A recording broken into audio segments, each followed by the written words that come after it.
I've played a lot of gacha games, maybe too many now that I think about it. So I like to think that I'm uniquely qualified to rank them on a scale of great to terrible. Games you should play and games that you absolutely shouldn't. Which is where this list right here comes in. I'm here today to rank every single gacha that I can remember off the top of my head to hopefully help you find something new. And I already know this list is gonna upset a lot of you because for whatever reason, there are plenty of people out there that don't understand opinions are subjective. I can already foresee people down in the comment section now. Oh my god, Six, I can't believe you ranked my game here. My game is so much better than the other games. Before we jump in, if you want deeper dives into any of these games, then I have a dedicated new channel for reviews specifically called Sticks Plays, where I deep dive into everything good and bad about every single gacha game that I've played as part of my worst gacha ever series. This is an ongoing series that is growing weekly, so go subscribe and binge watch those videos.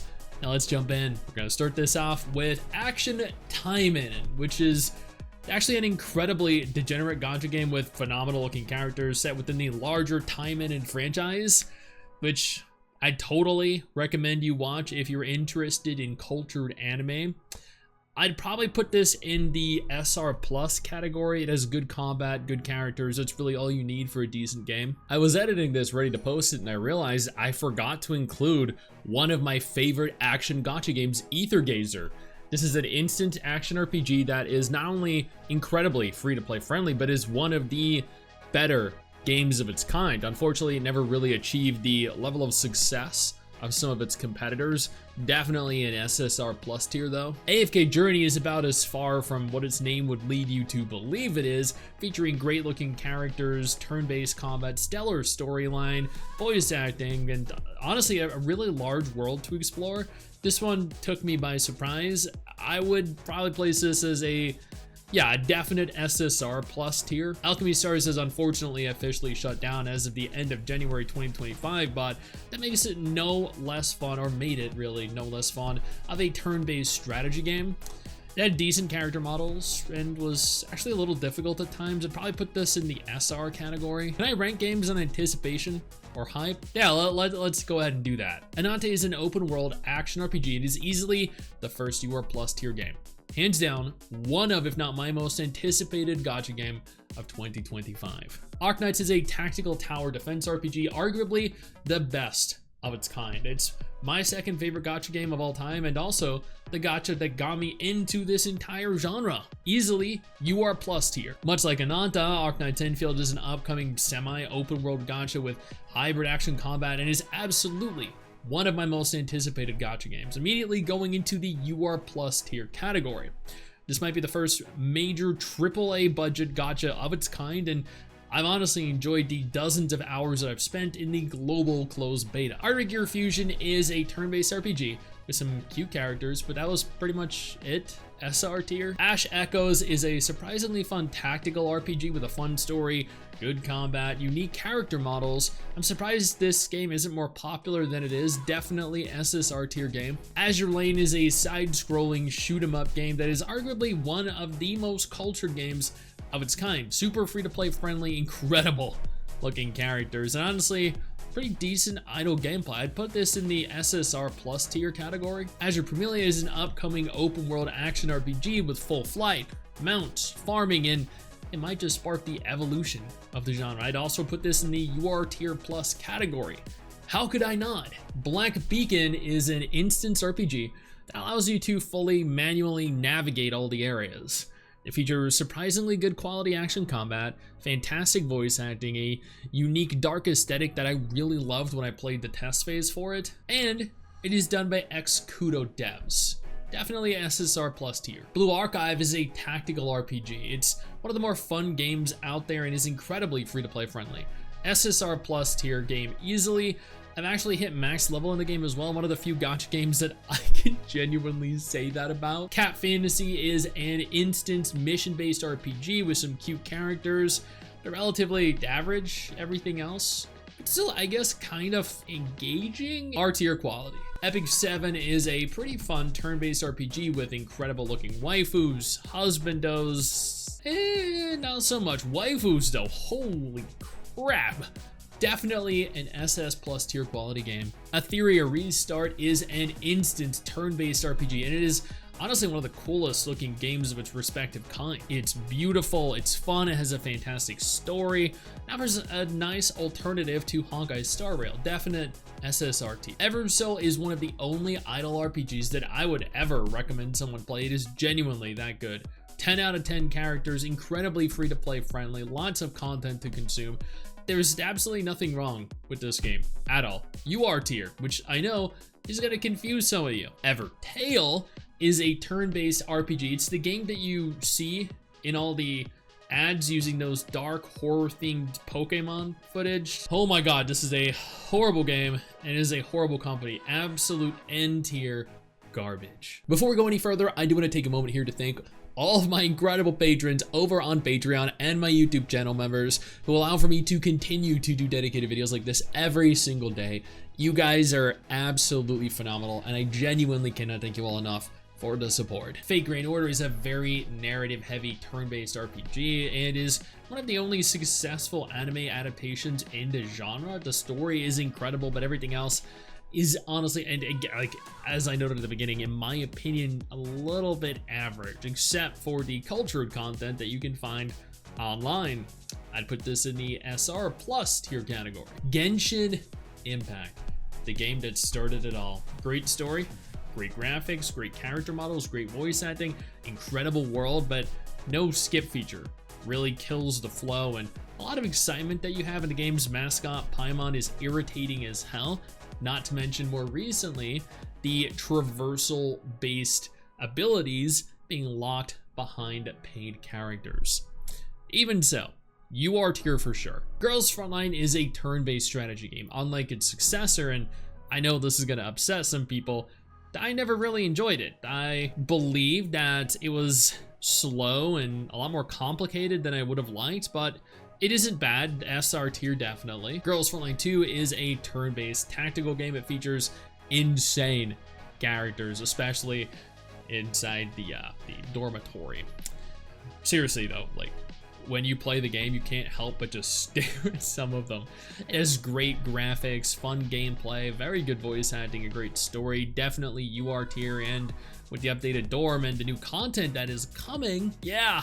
Holy crap, dude. Nikke, or Goddess of Victory Nikke, is actually my favorite gacha game. One of the best stories told in gacha as a whole, some of the best voice acting, most incredible waifus, ridiculously cultured, a ton to do, super casual and competitive friendly as well. This is easily a UR plus tier game. Guardian Tales is an action RPG like none other. Think Zelda if it didn't take itself too seriously.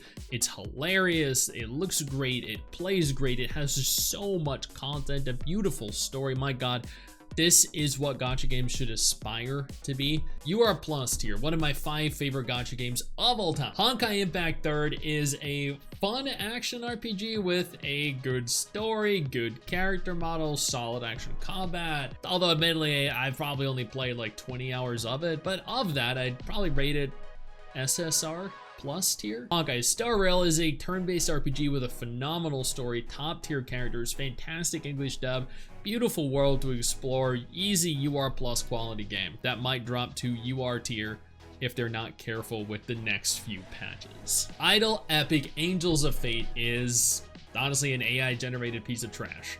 I regret every second that I wasted in this game, and I genuinely wish that I could get it back.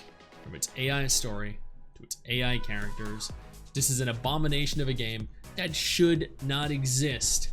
N tier easily.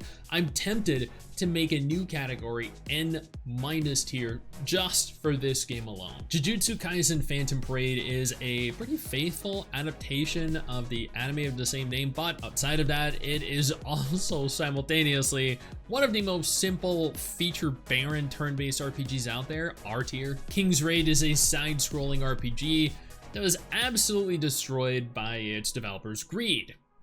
It has attractive characters, has a decent story, but it is so disappointing to see in the state that it is in. R tier. Limbus Company is a a weird game, honestly. It's kinda turn-based, but also kinda real-time brawl. This is a crazy game. It has a crazy story, crazy characters, crazy setting, crazy difficult mechanically. It's surprisingly not very popular, but I would rate this game, from what I've played of it, SSR plus tier. Easy. Memento Mori is one of the most beautiful gacha games that I've ever watched, and I use that term because realistically, that's all you do. There's no story after the intro. There's no manual control of anything. You just watch pretty characters, use pretty abilities. That is it. SR tier game only due to its graphics. New Rule Cloud is a real-time strategy game that is honestly a lot more fun than a lot of people give it credit for. Beautiful characters, good story, decent gameplay, but for whatever reason, the game never really took off, which is a shame. Definitely SSR tier though. Neverness to Everness is an upcoming open world action RPG. It has an incredibly beautiful world, decent characters, pretty poor combat, a ridiculously good narrative and style of storytelling, almost unmatched in the genre right now. I would put this in the SSR tier category. Ni no Kuni Cross Worlds is pretty much a segregated open world auto battle RPG. It has a really good narrative, beautiful graphical style reminiscent of the Ni no Kuni games on PlayStation, and then it ended up as one of the worst gacha games in history. N-tier game. One Punch Man World is an action game that just should not exist. It looks bad, it plays bad, and is essentially a play-by-play retelling of parts of the anime in the worst disconnected way. Absolutely trash N-tier game. Path to Nowhere is a tower defense RPG, much like Arknights, and functions in much the same way with different mechanics, more realistic graphics and characters. This is such an underrated game. You are tier without question. Punishing Grey Raven is a very fun action RPG with a fantastic story, incredible character models, and some of the best action combat the genre has to offer. Easy UR tier game. I know lots of people like to give Raid Shadow Legends crap, and honestly this isn't a good game by any stretch of the imagination, but for an idle RPG, it's not nearly as bad as some of the others. R tier category. ReMemento White Shadow is what you'd get essentially if you merged Genshin Impact and Honkai Star Rail together. A large open world turn-based combat with beautiful aesthetic and characters. Definitely an SSR plus tier game from what I played during the Korean launch. Unfortunately, we don't have a global release confirmed yet. Reverse 1999 is a turn-based RPG with arguably one of the best told stories in gacha. One of the best English dubs you will find in the genre. It has a beautiful aesthetic. I was addicted to this game for weeks. Definitely a UR plus tier game. One of my all-time favorites. Snowbreak is a third-person shooter, or it was until it went super degenerate. Now it's merely a dating sim. Top-tier waifus that you can marry, decent gameplay, pretty average story, great graphics.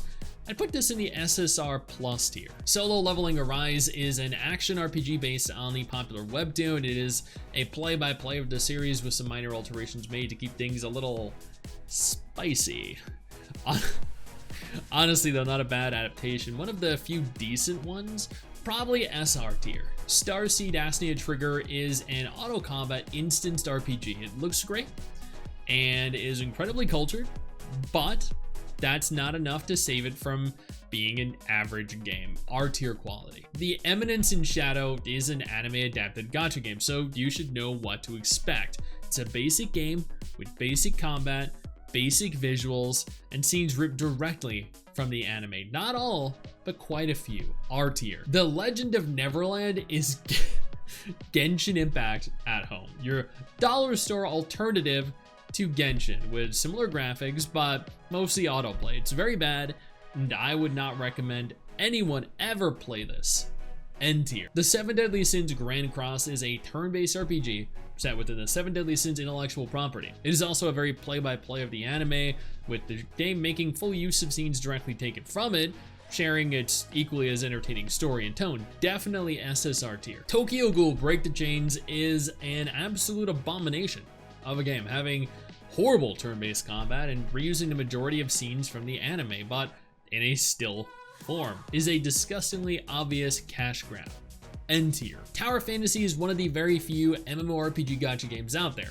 After playing it quite extensively towards the end of 2024, I have to put this in the SR tier. Great world, average combat, bad character models, horrible story, terrible voice acting. Wuthering Waves is an enormous open world RPG.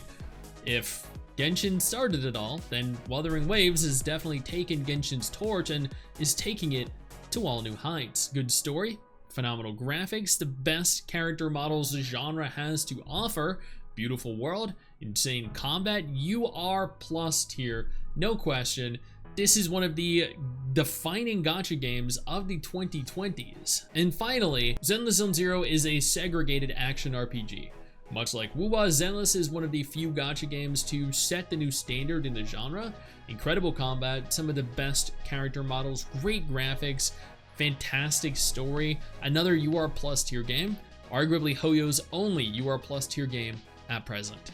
And that is every gacha that I have played, at least that I remember. Now that I'm thinking about it, I do remember having played and not including Apocalypse and Devil May Cry Peak of Combat, but I mean, we can't include everything, right? Sometimes we forget we played something, or we block that game from memory. There are probably more though, but this list is already ridiculously long, as is. Hopefully you enjoyed. Hey, where do you think you're going? I see what you're doing there. I see you navigating on over, scrolling on over to that X button. Don't you dare. What I need you to do is take a moment and click one of the videos that are about to appear as soon as I'm done talking. And trust me, you're gonna wanna.